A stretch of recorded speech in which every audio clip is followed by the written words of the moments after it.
Bonjour à tous, je me réjouis de vous retrouver sur le podcast de la Voix de la Vente. Ce podcast va vous donner envie de mieux vendre en moins de 5 minutes. Aujourd'hui, je vous emmène de l'autre côté des Alpes, un jour de 1960. Un bon client de la société Ferrari vient à nouveau de tomber en panne avec l'embrayage de sa Ferrari 250 GT. Il possède 4 bolides de cette marque prestigieuse et ce n'est pas la première fois que ça lui arrive. Mais cette fois, troppo è troppo. Ni une ni deux, il part à l'usine Ferrari de Maranello pour y rencontrer le boss en personne, Enzo Ferrari. Ce dernier a la réputation de considérer qu'un client qui se plaint de ses voitures ne les mérite pas. Le client insatisfait qui s'apprête à rencontrer il commendatore a très bien réussi dans les affaires. Il construit des tracteurs considérés à l'époque comme la référence du marché. Lui, il est bien connu pour parfaitement incarner les caractéristiques de son signe zodiacal, le taureau. Il s'affuble d'ailleurs du sobriquet de Tamugno. Dans son dialecte, ça veut dire dur, fort, entêté. Il s'appelle Ferruccio Lamborghini. Et nous voilà donc, avec deux sanguins aussi diplomates l'un que l'autre, la rencontre se solde par une remise en place en bonne et due forme du client par son fournisseur. Je cite. Tu es peut-être très doué pour fabriquer des tracteurs, mais sûrement pas pour conduire des Ferrari. Chacun son métier. Celui qu'on vient de rabaisser au rang de bouseux qui ne sait pas conduire a commencé sa carrière comme pilote. Il est à peine rentré chez lui qu'il décide de se lancer dans la fabrication de voitures de sport avec un unique objectif en tête, fabriquer un bolide plus performant, plus beau et avec un meilleur V12 que Ferrari. Et là, il ne va pas y aller par le dos de la cuillère. Il se fait construire une usine ultramoderne.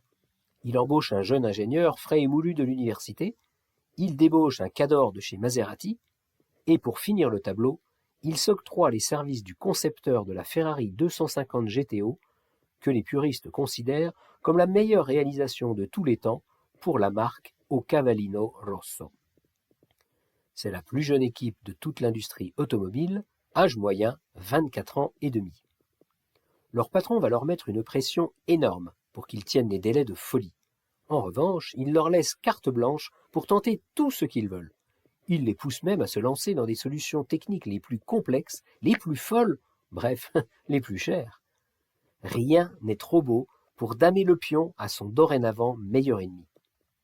Résultat des courses, en 1964, la Lamborghini 350 GT est lancée sur le marché. Mais c'est un bide commercial. Sa supériorité au niveau dynamique, par rapport à ses rivales, ne suffit pas à convaincre le marché de la voiture de prestige. Pas grave, Ferruccio remet le couvert. En 1966, il réalise un coup de maître, la Lamborghini Miura.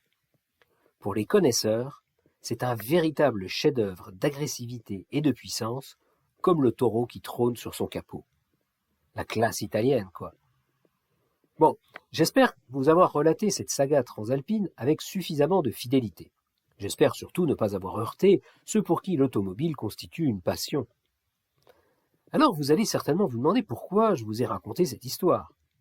Eh bien parce que je la trouve pleine d'enseignements. Premièrement, toujours prendre au sérieux la réclamation d'un client. Deuxièmement, la conquête d'un nouveau marché, même quand on y met les moyens, ça prend du temps. Troisièmement, un premier échec commercial ne constitue pas la preuve qu'on n'y arrivera pas. C'est juste une étape dans l'apprentissage. Quatrièmement, l'innovation se fait par l'audace, la détermination et sans contrainte au niveau R&D. Et cinquièmement, la concurrence produit des merveilles. Alors maintenant, voici votre exercice du jour. Prenez un papier, un crayon et repensez aux 3 dernières réclamations qu'un client vous a faites et répondez aux 3 questions suivantes. Comment avez-vous réagi? Comment votre boîte a-t-elle réagi? Et comment votre relation client a-t-elle été modifiée par la suite? Voilà, sur ce, je vous laisse et je vous dis à jeudi prochain. À bon entendeur. Salut!